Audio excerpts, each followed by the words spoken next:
And we say hello to Cash Michaels. Good morning, sir. Good morning. Hope you're doing well. We are doing great. Glad to hear you that within the sound of your voice, it sounds like you're doing very well. You also have, and I do want to make mention of this here, or have you make mention of it, quite the announcement that's coming tomorrow. Tomorrow morning, the producers of the new documentary titled Origin of the Dream, which is about the fascinating intellectual relationship between Dr. Martin Luther King Jr. and American poet Langston Hughes, will be unveiling for the first time ever. This has never been heard anywhere publicly, at least. A new audio recording, I should say a restored audio recording, of Dr. King on November 27th, 1962, at Booker T. Washington High School in Rocky Mount. That school no longer exists, but in their gymnasium, first ever uttering the phrase, "I have a dream," the famous refrain that became iconic during the August 28th, 1963 March on Washington, which we're coming up on the 52nd anniversary of.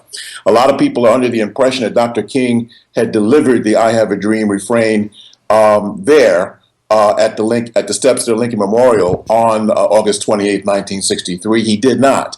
He first did that here in North Carolina on November 27th, 1962. Now, that's been known for a while. In fact, if you go to where the Booker T. Washington High School formerly sat, it no longer exists. It got closed after integration. Mm-hmm. There is a state marker there indicating that Dr. King first uttered the words, "I have a dream" there. So that's been known for some time, but no one has ever heard a recording of it. Our researchers were able to find a recording, and we had a sound specialist in Philadelphia to clean it up. And tomorrow we will unveil it for the first time publicly. We think this is quite momentous given the fact that we are coming up on the 52nd anniversary of the "I Have a Dream" speech in Washington, and that this is something that's a new study. This will be tomorrow morning at 11 a.m.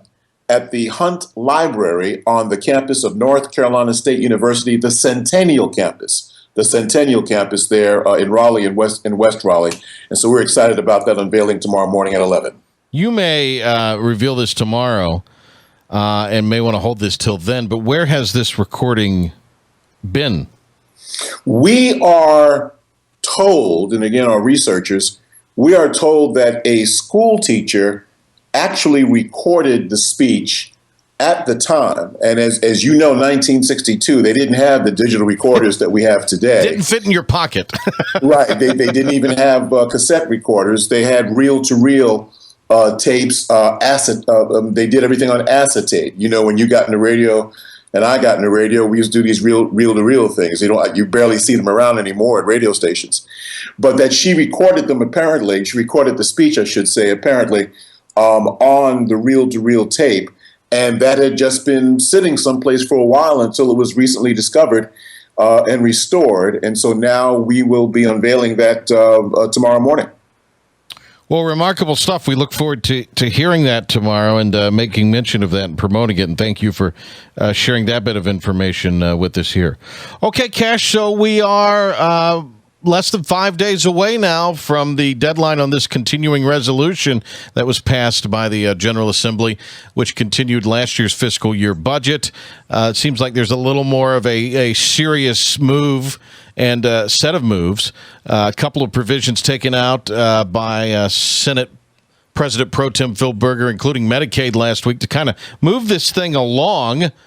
And what do you think? Well, they already said they're not going to make the deadline, but will this indeed open things up and allow this? Well, one can certainly hope so. I mean, let's face it, the original 45-day extension, which was done sometime back in June, if I'm not mistaken, was supposed to end. Their deadline was August 14th, which is this Friday. Mm-hmm.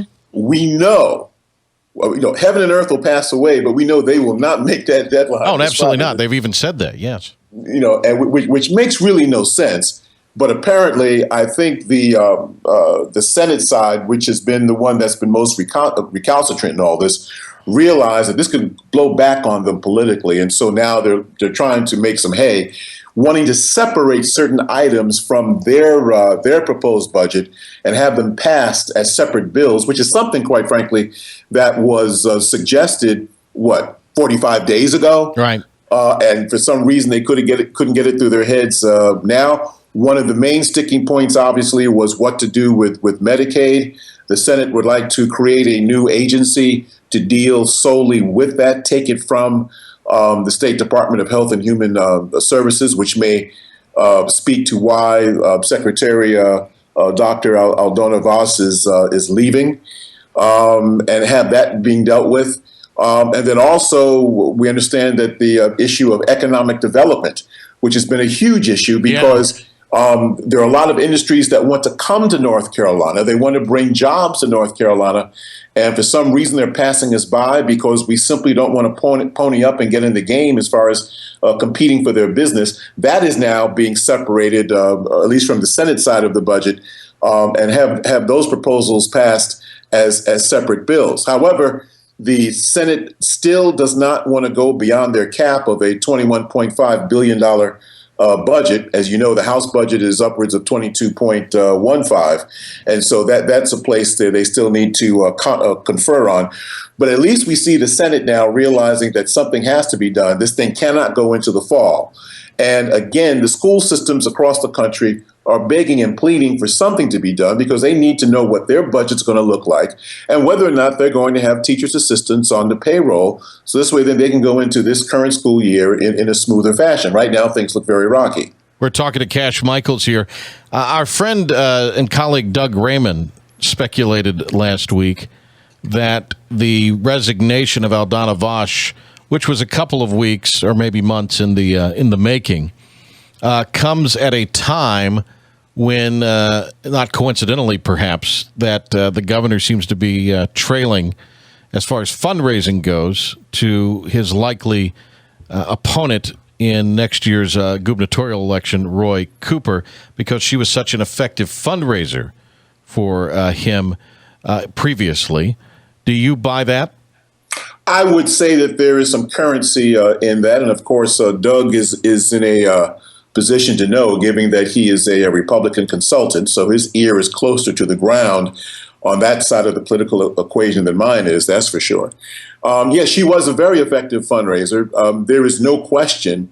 I think even an objective observer could agree that Governor McCrory, very fond of her, very loyal to her, kept her on even when everyone else was shouting and screaming for her to be fired, because when she first took office, the miscues, the hirings, the policy problems just mounted like crazy, but he stuck by her to the very end.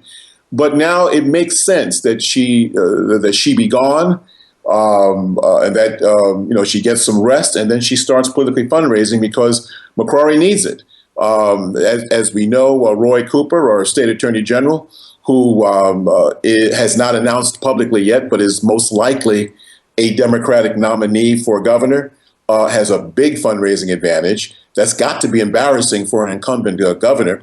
It also has to be embarrassing the fact that his Republican colleagues in the state legislature aren't exactly very fond of him and aren't doing very, very much to help him get reelected. So he needs all the help he can get right now. And so I would say that there was no coincidence in Dr. Vos announcing last week that she was stepping down. There's also no coincidence that Department of Transportation Secretary Tony Tata got out of town immediately.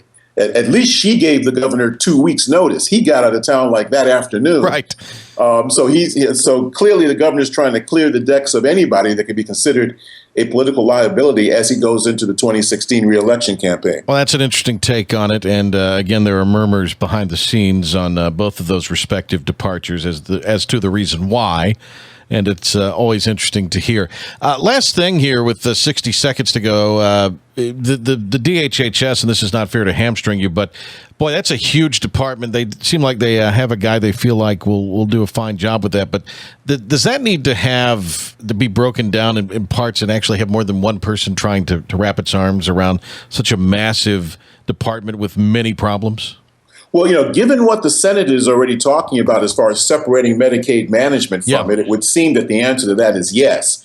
That department, our largest one, and has the largest budget, apparently hasn't done a very good job in managing all that it's responsible for. And to get good, capable managers to oversee various aspects of that department to make sure that it's working efficiently and that we're getting the most bang for our tax dollar bucks,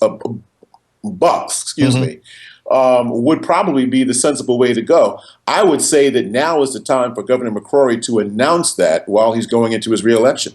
Cash Michaels with us. We do appreciate it, Cash. And we will see you forthwith.